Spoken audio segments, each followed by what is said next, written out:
tuna hian BA result kha lam turing kalme ka Congress Johnson College Aizawl City khatla ania tuna hian lam turing kalbe ka bek paper an kha pathian zara ka pas tar BA chumo BA chu ka ke juat ta lom ple me pathian hian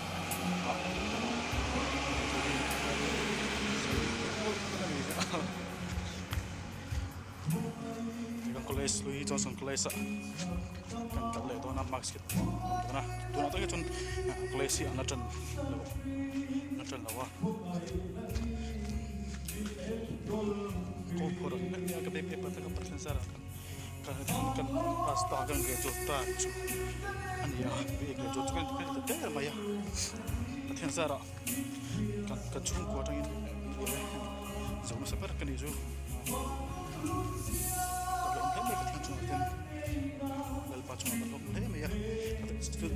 Johnson College cuma student events kali union pihak secretary lah assistant leader like dia opini contoh kan tapi partai itu sama ni tepo sosial tepo cuma mite pun apa dulu masih lepas nasi atau cuma pacu itu jangan dia juga kerja cerita ni kata studi lebih susah lebih ketika ni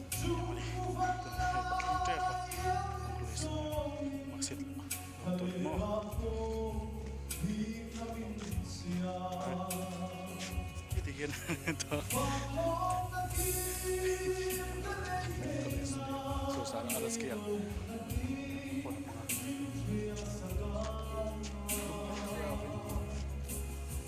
itu ketulisan sekian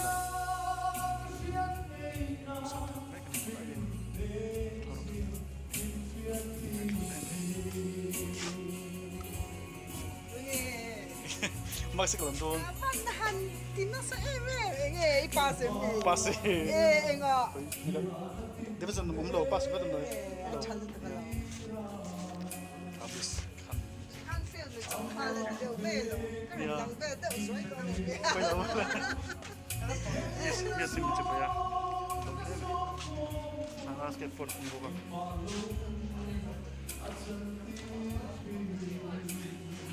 Masih kalau tuh.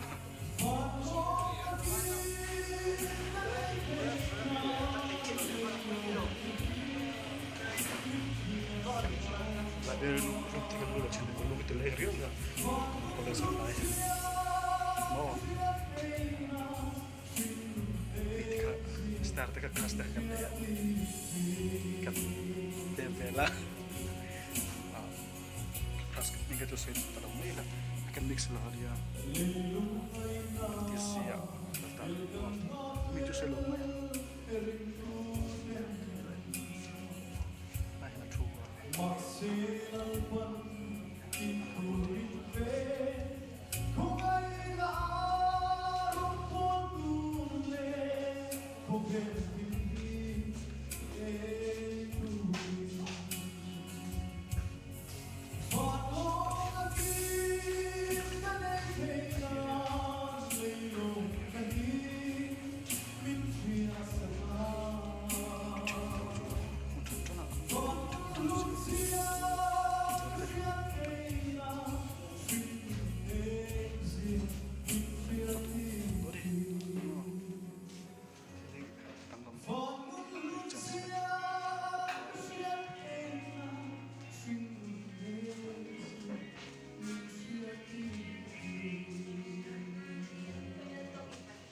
Hilton kan komite ni student events kal union